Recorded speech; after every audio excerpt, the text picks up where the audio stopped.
నమస్కారం. Welcome to Avian story world. Late update ఇచ్చినందుకు sorry అండి. కొన్ని రీజన్స్ వల్ల అప్డేట్ లేట్ అయింది. ఇప్పుడు స్టోరీలోకి వెళ్ళిపోదాం. జాగ్రత్త అక్క, ఆల్రెడీ ఒకసారి అబార్షన్ అయింది నీకు. ఆ టెన్షన్ నాకు ఉంది అని కాసేపు మాట్లాడి వెళ్ళిపోయింది శాలిని.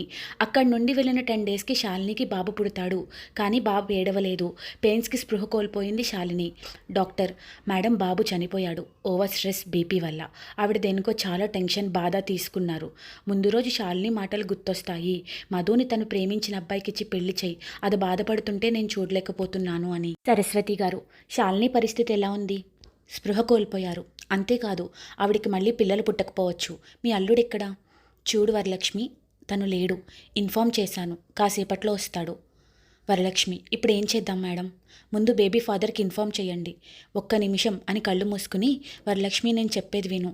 నందుకి 9వ నెల వచ్చి 5 రోజులైంది కదా, వెంటనే చెక్ చేసి పెయిన్స్ రావడానికి ఇంజెక్షన్ చేసి బేబీని బయటికి తీసి శాలిని బిడ్డగా పరిచయం చేయి. మధుకి కొడుకు పుట్టి చనిపోయాడని చెబుదాం.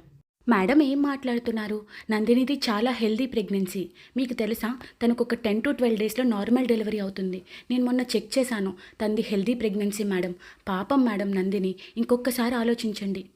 నా పెద్ద కూతురు ఆల్రెడీ ఒక బిడ్డని కడుపులో పోగొట్టుకుంది. ఇప్పుడు రెండో బిడ్డ పుట్టగానే చనిపోయాడు. తనకు అవకాశం లేదంటున్నావు. చూడు, నా చిన్న కూతురు బిడ్డని నా పెద్ద కూతురికి ఇస్తే తను బతుకుతుంది, తన కాపురం నిలబడుతుంది. నందిని కొన్ని రోజులు బిడ్డ కోసం బాధపడినా కోలుకున్నాక నా మేనల్లుడికి ఇచ్చి పెళ్లి చేస్తాను. రాణి జీవితం కూడా చాలా బాగుంటుంది. నందిని కడుపులో ఉన్న బిడ్డెవరు? వరలక్ష్మి, ఆడపిల్ల మేడం. ఈ విషయం బయటికి రానివ్వకండి. అబోషన్ అంటేనే పోలీస్ కంప్లైంట్ ఇచ్చింది. ఈ విషయాలు తెలిస్తే నా హాస్పిటల్ లేకుండా చేస్తుంది. అప్పుడే సిస్టర్ వచ్చి, మేడం శాలిని గారికి స్పృహ వచ్చింది, బిడ్డ గురించి అడుగుతున్నారు. సరస్వతి, వెళ్ళు, నీకు నీ హాస్పిటల్కి ఏం కాదనగానే సరే అని వెళ్ళి, హాయ్ శాలిని, కంగ్రాట్స్, నీకు పాప పుట్టింది. బట్ కొంచెం బ్రీతింగ్ ఇబ్బంది అవుతుందని అబ్జర్వేషన్లో ఉంచాం. 2 డేస్ అంతే. శాలిని, డాక్టర్ ఏం ప్రాబ్లం లేదు కదా అని కంగారుగా అడగగానే, ఏం లేదు, రెస్ట్ తీసుకో, నిన్న ఈవినింగ్ నార్మల్ రూమ్కి షిఫ్ట్ చేస్తామని బయటికి వెళ్ళింది. సరస్వతి గారి ఇంటికి వెళ్ళి, మధు అక్కకి పాప పుట్టింది. వావ్, నిజమా? అమ్మా నేను వస్తాను, నన్ను తీసుకెళ్ళవా? బంగారం, నీకు అక్క పుట్టిందిరా, నువ్వు కూడా త్వరగా బయటకు వచ్చాయని చెప్తున్న నందినిని చూడగానే ఎందుకో ఒక క్షణం ఏదోలా అనిపించింది. సరే పద, నీకు కూడా ఒకసారి చెకప్ చేయిస్తాను. సీతమ్మ నువ్వు రా అని కారులో కూర్చున్నారు ముగ్గురు. అక్కడి నుండి హాస్పిటల్కి వెళ్ళాక పాపని చూడాలంటే ఎన్ఐసియు దగ్గరికి తీసుకెళ్లి దూరం నుంచి చూపించారు. అమ్మా నేను చూస్తా, లోపలికి పంపమను, లేకపోతే ఫోటో తీసి ఇవ్వమను, నేను చూసి అక్కకు కూడా చూపిస్తా, ప్లీజ్ అమ్మా. నందిని పుట్టిన పిల్లలకి ఫొటోస్ తీయకూడదు, అండ్ ఎన్ఐసిలోకి ఎప్పుడు పడితే అప్పుడు ఎలా చేయరు. బావ అత్తయ్య వస్తున్నారు, నువ్వు కామ్గా నీకు ఇచ్చిన రూమ్లో కూర్చో, వాళ్ళు నేను ఇలా చూడకూడదు. సరే అమ్మా అని రూమ్లోకి వెళ్ళగానే రూమ్ డోర్ బయట నుండి లాక్ చేసింది. రఘు అరుంధతి వస్తే వాళ్ళకు కూడా అదే విషయం చెప్పారు ఆవిడ. అరుంధతి, ఇప్పుడైనా వస్తుందా మీ చిన్న కూతురు? అయినా నా పిచ్చి కానీ తండ్రి చనిపోతేనే రాలేదు, ఇప్పుడు వస్తుందా ఏంటి? సరస్వతి, వదినా అలా అనకండి, చెప్పా కదా బయలుదేరిన తనకి యాక్సిడెంట్ అయిందని, అందుకే ఆగింది. మొన్నొచ్చి వెళ్ళింది, మళ్ళీ 15 రోజుల్లో వస్తుంది. రఘు, అమ్మ నువ్వు వాగు, అత్తయ్య పాపని చూడాలి. సరస్వతి, అల్లుడు గారు దూరం నుండి చూసిరండి, 2 రోజుల్లో మీ పాప మీ చేతుల్లో ఉంటుంది.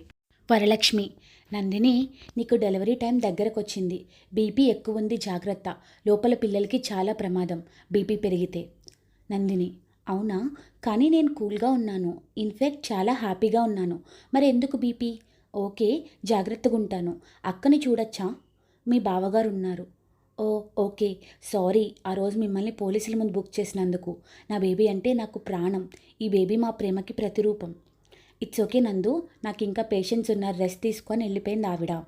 హలో బేబీ ఆఫ్ విక్రమాదిత్య గారు, మీ మమ్మ చాలా కూల్గా ఉంది, లోపల మీరు టెన్షన్ పడకండి, మీ డాడ్లా కూల్గా ఉండు, నువ్వు బయటకు వచ్చాక ఏదో ఒకలాగా మీ డాడ్ దగ్గరికి వెళ్ళిపోదాం అనగానే అప్పుడే బేబీ తన్నడంతో, సీతమ్మ, ఏంటి చిన్నమ్మ, చూడు నా బేబీకి కూడా వాళ్ళ డాడ్ అంటే ఇష్టం, నువ్వు నాకు సాయం చేస్తావు కదా, నీ బిడ్డ పుట్టాక ఖచ్చితంగా నీకు సాయం చేస్తానమ్మా, నువ్వు ఆ బాబు దగ్గరికి వెళ్ళిపో.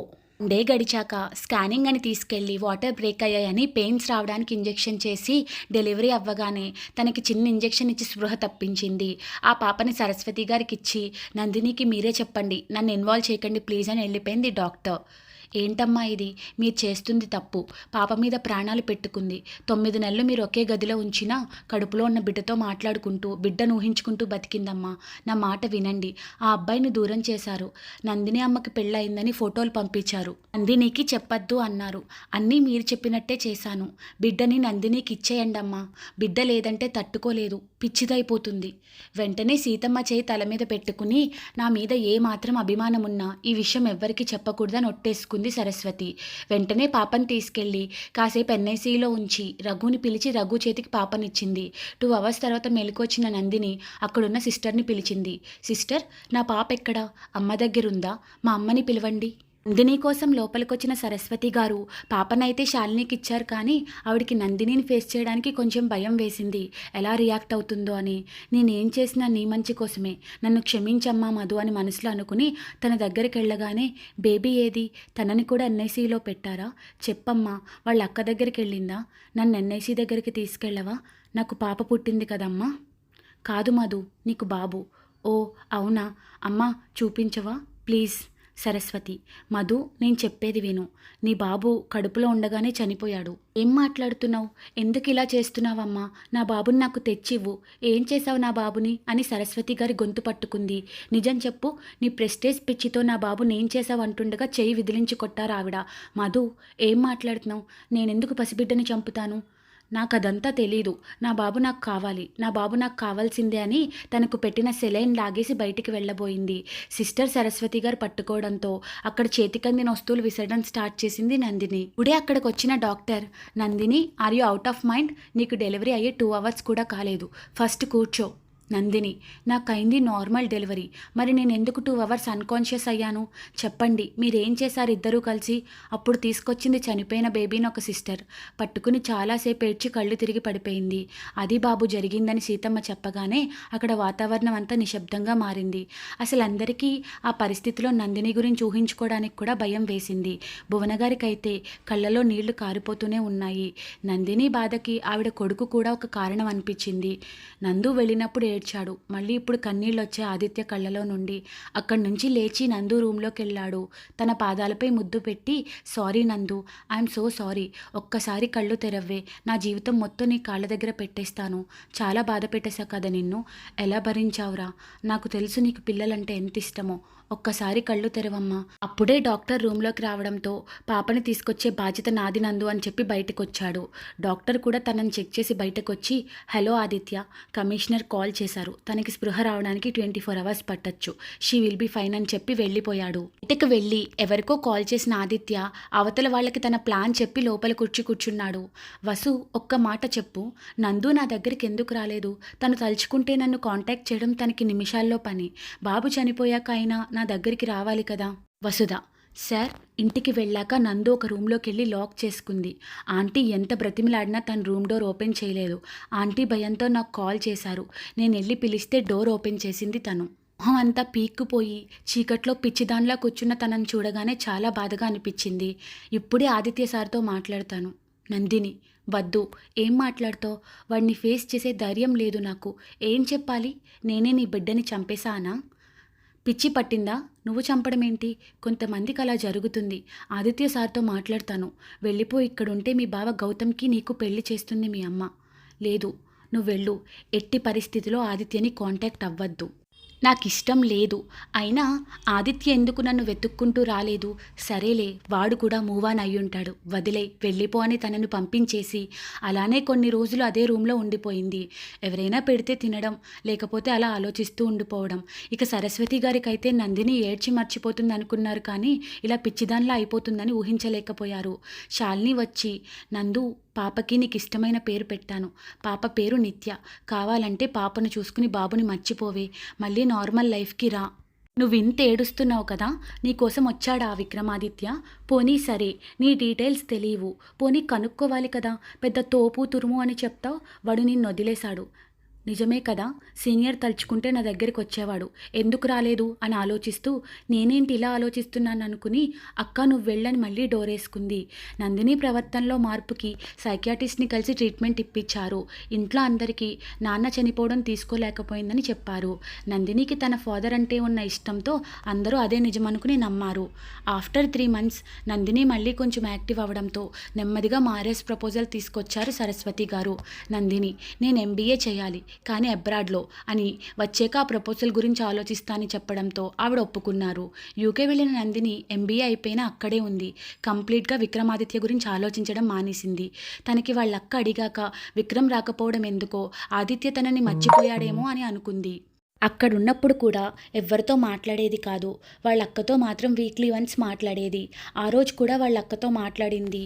ఎందుకో శాలిని మాటల్లో తేడా కనిపించింది నందుకి. ఎంత అడిగినా తనేం చెప్పలేదు. 2 రోజుల తర్వాత శాలిని చనిపోయిందని కబురు రావడంతో ఇండియా వచ్చింది నందు. అస్సలు తట్టుకోలేకపోయింది. తన అక్కతో తనకున్న రిలేషన్ గుర్తు తెచ్చుకుంది. శాలినికి నందు అంటే చాలా ఇష్టం. ఎన్నోసార్లు నందు మిస్టేక్ చేస్తే శాలిని దెబ్బలు తినేది. వీళ్ళ క్లోజ్ ఫ్రెండ్స్కి తప్పితే పక్కపక్కనుంటే డిఫరెన్స్ చెప్పడం కూడా చాలా కష్టం ఇద్దరి మధ్య. ఎందుకో నందుకి తనకెంతో ఇష్టమైన వాళ్ళందరూ దూరం అయిపోతున్నారేమో అని అనిపించింది. సరస్వతి గారు చాలా వీక్ అయ్యారు. కన్న కూతురు మరణాన్ని తట్టుకోలేకపోయారు. అందరూ రఘు ఇంట్లోనే ఉన్నారు. నందినిని చూసిన పాప అమ్మ అంటూ వెళ్ళి హగ్ చేసుకుంది. ఎందుకో తెలియకుండానే కళ్ళలో నీళ్లు చేరాయి. అక్కడున్న అందరికీ అర్థమైంది ఒకేలా ఉండడంతో పాప శాలిని అనుకుంటుంది అని. పాపని గట్టిగా గుండెలకి హత్తుకుంది. ఏదో తెలియని భావం నందినికి. తన నుండి దూరమైపోయింది ఏదో దగ్గరికి చేరిన ఫీలింగ్ కలిగింది. పాపని పట్టుకుని అలానే కళ్ళు మూసుకుని చాలాసేపు ఉండిపోయింది. అప్పుడే అక్కడికి వచ్చాడు రఘునందన్. నందిని భుజంపై చెయ్యి వేసి గట్టిగా నొక్కాడు. నార్మల్గా అయితే ఆ టచ్లో ఉన్న తేడా నందిని కనిపెట్టేది, కానీ పాపని పట్టుకోగానే తనకి కలుగుతున్న సంతోషాన్ని అనుభవిస్తుంది. మధు అని పిలిచాడు. అప్పుడు స్పృహలోకి వచ్చిన నందు సున్నితంగా అతని చేతిని తప్పించి, చెప్పు బావా, పాపకి తల్లి లేని లోటు తీరుస్తావా ఏంటి? తను నిన్ను శాలిని అనుకుంటుంది. 4 రోజుల నుండి పాప ఏడుస్తూనే ఉంది. తన బావపైన మంచి ఒపీనియన్ లేదు నందుకి, కానీ నిత్య అంటే చాలా ఇష్టమని మాత్రం తెలుసు. సరే బావా, పాపని నేను చూసుకుంటాను. నందిని వచ్చి వారం దాటింది. శాలిని చనిపోయి 11 రోజులు పూర్తయ్యాయి. సరస్వతి గారు మాత్రం కోలుకోలేదు. ఒకరోజు మేనేజర్ వచ్చాడు. ఏమైంది మేనేజర్ గారు? మేనేజర్, రేపు మీటింగ్ ఉందమ్మా. మేడం ఆఫీస్కి వచ్చి దగ్గర 15 రోజులైంది. చాలా ఇంపార్టెంట్. మీ ఇంటి నుండి ఎవరో ఒకరు ఖచ్చితంగా ఉండాలి. అమ్మకి హెల్త్ బాలేదు. నేను వస్తాను. సరే మేడం, నేను అరేంజ్మెంట్స్ చేస్తాను. నందిని, అవసరం లేదు, ఎవ్వరికీ చెప్పొద్దు అని నెక్స్ట్ డే ఆఫీస్కి వెళ్ళింది నందు. మీటింగ్ అయ్యాక కంపెనీ అకౌంట్స్లో చాలా తేడా కనిపించింది నందుకి. అవన్నీ రఘు అండర్లో జరిగినవే. ఆలోచిస్తుంటే, మేడం మిమ్మల్ని కలవాలని ఎవరో వచ్చారు, మీతోనే మాట్లాడతారంట, డీటెయిల్స్ కూడా చెప్పట్లేదంటూ అక్కడికి వచ్చింది రిసెప్షనిస్ట్. ఆ టెన్షన్లో ఉన్న నందిని ఇప్పుడు కాదు తర్వాత ఎవరైనా సరే వెళ్ళిపోమని అని ఆలోచిస్తుంటే శాలిని మాటలు గుర్తొచ్చాయి. తను చనిపోయే 2 రోజుల ముందు నందుతో మాట్లాడిన మాటలవి. ఇండియా రా నందు, మన కంపెనీ నాన్న కష్టార్జితం, దాన్ని కాపాడడం మన ఇద్దరి బాధ్యత. ఏం మాట్లాడుతున్నావక్క ఈ టైంలో కాల్ చేసి? తర్వాత మాట్లాడతాను.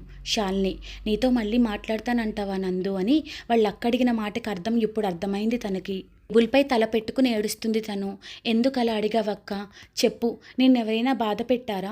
అన్నీ మనసులోనే దాచుకుంటావు. ఎప్పుడూ లేనిది కంపెనీ గురించి ఎందుకు డిస్కస్ చేసావు అని ఆలోచిస్తుంటే అక్కడ రఘు మనిషి కాల్ చేయడంతో ఆఫీస్కి వచ్చాడు రఘు. మధు అనగానే లేచి కళ్ళు తుడుచుకుని, హా బావా చెప్పండి, ఏమైంది? అక్క గుర్తొచ్చిందా? వస్తుంది కదా బావా, అక్కకి నేనంటే చాలా ఇష్టం. ఎవరైనా పుట్టాక కలుస్తారు, కానీ మేము కడుపులో కూడా కలిసే ఉన్నాం. కలిసి పుట్టాం, కానీ అక్క నాకన్నా ముందు వెళ్ళిపోయింది. బాధగా ఉంది బావా. కనీసం ఆఖరి చూపు కూడా దక్కలేదు నాకు. ఇంటికి పద, ఇవన్నీ తర్వాత చూద్దామని అవి తీసేయమని అక్కడున్న వ్యక్తికి సైగ చేశాడు. అతను తీసి లోపల పెట్టాడు. ఇంటికెళ్ళగానే పాప అమ్మ అంటూ హగ్ చేసుకుంది. రోజంతా పాపతో ఉన్న నందుకు ఎంతొద్దనుకున్న ఆదిత్య జ్ఞాపకాలు గుర్తొస్తున్నాయి. ఆ రోజు గడిచిపోయింది. తర్వాత రోజు పాప కేర్ టేకర్ వచ్చింది. జడ వేసుకోమ్మా. వద్దు, నాకొద్దు. అబ్బా, నిత్య బంగారం కదూ అంటుంటే పరిగెత్తిస్తుంది ఆమెని అరుంధతి. ఒసే పిల్ల రాక్షసి, ఎందుకే అలా పరుగులు పెడుతున్నావు? నువ్వే పెద్ద రాక్షసి, మా అమ్మని అడుగు, చాలాసార్లు చెప్పింది. నువ్వు పెద్ద రాక్షసివి అని నందుని చుట్టుకుంది. అబ్బా ఏంటమ్మా రోజు జడ వేయించుకోవడానికి ఇలా తిప్పిస్తున్నావు? నాకు నా జుట్టు ముట్టుకుంటే నచ్చదు అని మళ్ళీ పరిగెత్తింది. ఆ మాట వినగానే మళ్ళీ ఆదిత్య గుర్తొచ్చాడు తనకి. ఏయ్, ఎన్నిసార్లు చెప్పాలి నందు, డోంట్ టచ్ మై హెయిర్. అవునా సీనియర్ అని ఆదిత్య హెయిర్ పట్టుకుని లాగి తనకు అందకుండా పరిగెత్తింది. పరిగెడుతున్న తన్ని పట్టుకుని నా హెయిర్ పట్టుకున్నందుకు పనిష్మెంట్ వద్దా నీకని తన లిప్స్ అందుకున్నాడు ఆదిత్య. గుర్తు రాగానే కళ్ళలో నీళ్లు తిరిగాయి తనకి. అప్పుడే నందు అని పిలుపు వినపడి వెనక్కి చూసింది. వసు, ఎలా ఉన్నావు? బాబు ఎలా ఉన్నాడు? బావున్నా. వాడు బాగున్నాడు. ఇప్పుడు బాగున్నావు. 3 years బ్యాక్ భయం వేసింది నందు నిన్ను చూస్తే.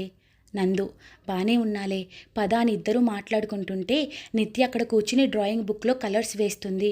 వావ్, నిత్య లెఫ్ట్ హ్యాండ్తో వేస్తున్నావేంటి? Care taker. నిత్య పాప ఎడంచేతి వాటమమ్మా, ఒక్కోసారి తినేటప్పుడు కూడా ఎడంచేయి పెడుతుంది. సీనియర్ కూడా లెఫ్ట్ హ్యాండెడే. ఎందుకు ఇలా ఆలోచిస్తున్నాను? రోజు రోజుకి నాకు పాపలో సీనియర్ పోలికలు కనిపిస్తున్నాయి. ఇలా ఆలోచిస్తుండగా నందు, బయటకు వెళ్దామా? నేను ఇంకో 1 monthలో దుబాయ్ వెళ్ళిపోతున్నాను. ఓకే పద అని బయటకు వచ్చి ఆల్మోస్ట్ వాళ్ళ షాపింగ్ పూర్తవుతుండగా తనని అచ్యుత్ కలిశాడు. హాయ్ నందిని అనగానే, ఎవరు? అచ్యుత్ అన్నాడు ఆ వ్యక్తి. నువ్వు శాలిని అక్క లవ్ అని ఆపేసింది అచ్యుత్. నేనే. ఎక్కడైనా కూర్చుని మాట్లాడుకుందామా అనగానే అక్కడున్న ఒక కేఫ్లో కూర్చున్నారు. ఛాయ్ ఆర్డర్ చేశాడు ముగ్గురికి. ఎలా ఉన్నావు నందు? ఫైన్. నువ్వు అండ్ అక్క అనగానే, తెలుసు, మీ అక్కది యాక్సిడెంట్ కాదు, మర్డర్. స్టెప్స్ పై నుండి పడి తలకి దెబ్బ తగిలి చనిపోయింది. అబద్ధం. సరే, అదంతా కాదు. నువ్వు నిన్న ఆఫీస్కి వెళ్ళి అకౌంట్స్ తేడా ఉన్నాయని అక్కడున్న స్టాఫ్ మీద అరిచావు కదా, మీ అమ్మకి చెప్పావా? అమ్మ చాలా అప్సెట్ అయింది అక్క చనిపోయాక. తట్టుకోలేదేమో అని చెప్పలేదు. కమాన్ నందు, మీ అమ్మ చాలా స్ట్రాంగ్. నువ్వు మీ అక్కనే మీ ఫాదర్ లాగా ఎమోషనల్లీ వీక్. నాకు మీ అమ్మ మీద ఏం కోపం లేదు, నన్ను శాలినిని విడదీసినందుకు. కానీ ఎప్పుడైతే ఆ రఘుకిచ్చి పెళ్లి చేసిందో అప్పుడు వచ్చింది కోపం. ఆ శాలిని ఎన్ని ఇబ్బందులు పడిందో తెలిసి కూడా ఏం చేయలేక కంట్రీ వదిలి వెళ్ళిపోయాను నేను. కొన్ని ఫొటోస్ తీసి తన ముందు పెట్టాడు. అవి రఘు శాలినిని కొట్టిన ఫొటోస్. అవి చూడగానే కోపంతో పైకి లేచింది. వాడంతు చూస్తాను. నువ్వేం చెయ్యలేవు నందు. వాడికి నీ అక్క ఆస్తి కావాలి, ఇప్పుడు నీది. యునో, మీ మదర్ నిన్ను గౌతమ్కి ఇచ్చి పెళ్లి చేయాలనుకుంటున్నారు కదా, అది కూడా జరగనివ్వడు. అఫ్కోర్స్ నువ్వు చేసుకోవనుకో, మీ టోటల్ ప్రాపర్టీ కావాలి వాడికి. మీ అక్క చనిపోయింది కాబట్టి ఆస్తి నిత్య పేరుపై ఉంటుంది. సో పాప కస్టడీ కోసం కేసు వేయి. కామ్గా ఇంట్లో నుండి బయటికి రా. ఇది జరగడానికి టైం పడుతుంది. ప్రస్తుతానికి నీకేమీ తెలియనట్టే ఉండు. ఇప్పుడే టీ రావడంతో, తాగు, నీకెంతో బాధ కలిగే గుడ్ న్యూస్ చెప్తాను. వసు, అదేంటన్నయ్య గుడ్ న్యూస్ అంటున్నావు, మళ్ళీ బాధ అంటున్నావు? అచ్యుత్ చిన్నగా నవ్వి, ఓకే నందు, మనిద్దరం ఎక్కువసేపు కలిసి ఉండడం మంచిది కాదు. మిస్ నిత్య విక్రమాదిత్య జాగ్రత్త అని చెప్పి వెళ్ళిపోయాడు. నందు అచ్యుత్ చెప్పిన మాట విని షాక్ అయింది. వెంటనే తేరుకుని చూసేలోపు అచ్యుత్ వెళ్ళిపోయాడు. వెళ్దామనుకున్న తనను ఒక బేరర్ ఆపాడు. మేడం, సార్ బిల్ కట్టేశారు, ఈ స్లిప్ మీకు ఇవ్వమన్నారని వెళ్ళిపోయాడు. అది అతని ఫోన్ నెంబర్. వెంటనే ఇంటికి వెళ్ళి ఆ నెంబర్కి కాల్ చేసింది. నువ్వు చెప్పింది నిజమేనా? నిజమే నందు. తర్వాత పాపకి తనకి DNA టెస్ట్ చేయించుకుని తన పాపని తెలిస్తే చంపేస్తాడని జాగ్రత్తగా అచ్యుత్ హెల్ప్తో కస్టడీ కోసం కేసు వేసింది. శాలిని సర్టిఫికేట్ తీసుకుని శాలిని పేరుతో జాబ్ అప్లై చేసింది. అచ్యుత్ మాత్రం ఫ్రెండ్ హెల్ప్తో నందిని ఆదిత్య కంపెనీలో సెలెక్ట్ అయ్యేలా చేస్తాడు. చివరి వరకు అది ఆదిత్య కంపెనీ అని నందినికి తెలియకుండా చాలా జాగ్రత్త పడతాడు అచ్యుత్. అది సార్ జరిగింది. నందు కేసు వేయడానికి ముందే అచ్యుత్ అన్న నన్ను దుబాయ్ పంపించారు, నన్ను చూపించి నందుని బ్లాక్మెయిల్ చేయకూడదని. నీల్, అసలు నందిని సిస్టర్ చనిపోవడంపై అనుమానం ఉందని మనం ఇంకో కేసు వేస్తే? సంజు, ఫస్ట్ పాప కస్టడీ తీసుకోవాలి, తర్వాత అది ఆలోచించాలి. నందిని బావ అండ్ మదర్ గురించి. ఆదిత్య, సంజు, మామ్ని డాడ్ని ఇంటికి తీసుకెళ్ళు. మమ్మీ ట్రస్ట్ మీ, 3 daysలో నందుని పాపని ఇంటికి తీసుకొస్తాను. నువ్వు అస్సలు టెన్షన్ పడకు. భువన, నువ్వు జాగ్రత్త నాన్న, వాడు ఎంత ఎదవ కాకపోతే పసిపిల్లాడిని బెల్ట్తో కొడతాడు, వాడిని కూడా వదలకురా. Aditya, okay mom. వసుధ, నువ్వు కూడా ఇంటికెళ్ళు. నీ బాబు కూడా ఈ హాస్పిటల్కి షిఫ్ట్ చేయిస్తాను. ఫ్రెష్ అయ్యిరా. మీ అత్తయ్యకి కాల్ చేసి విషయం చెప్పని అందరినీ తీసుకుని రిసెప్షన్ దగ్గరికి వెళ్ళేసరికి టీవీలో న్యూస్ వస్తుంది. చక్రవర్తి కెమికల్స్పై విజిలెన్స్ దాడులు. అరెస్ట్ అయిన మాజీ ఎంపీ గారి కోడలు, ఇండస్ట్రియలిస్ట్ చక్రవర్తి గారి భార్య సరస్వతి గారు. న్యూస్ చూసి అక్కడున్న వాళ్ళు షాక్ అయితే ఆదిత్య మాత్రం కమిషనర్కి కాల్ చేశాడు. Thank you so much sir. మీరు పొలిటికల్ ప్రెషర్కి భయపడకండి, నేను చూసుకుంటాను. మా లాయర్ మీ దగ్గరికి వస్తారు. బెయిల్ ఇచ్చి ఆయన కూడా పంపండి. ఎవరైనా సరస్వతి గారి గురించి అడిగితే రఘునందన్ బెయిల్ ఇచ్చి తీసుకెళ్లాడని చెప్పండి. లాయర్ గారు, ఆవిడ నా ఇంట్లో ఉంచండి. ఆవిడకి ఫుడ్, మెడిసిన్ అన్నీ టైంకి అందాలి. కానీ ఆవిడకి బయట ఏం జరుగుతుందో తెలియకూడదు. మాట్లాడడానికి మనిషి కూడా ఉండకూడదు. ఒంటరితనం ఎలా ఉంటుందో ఆవిడకి తెలియాలి. ఈ స్టోరీ మీకు నచ్చితే please like, share and subscribe to Avian story world. Thanks for watching.